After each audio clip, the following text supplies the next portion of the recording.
The African Union became a permanent member of the G20 today. Prime Minister Narendra Modi invited the head of the African Union, Azali Assoumani, to take his seat as a permanent member of the G20 as the first session of the G20 summit got underway in New Delhi this morning.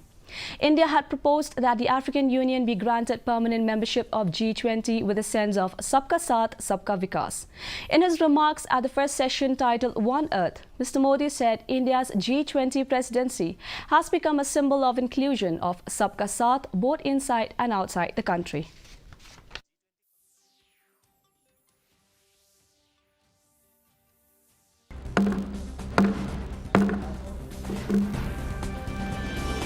आगे की कार्रवाई शुरू करने से पहले मैं African union के अध्यक्ष को G20 के स्थायी सदस्य के रूप में अपना स्थान ग्रहण करने के लिए आमंत्रित करता हूं। Power Minister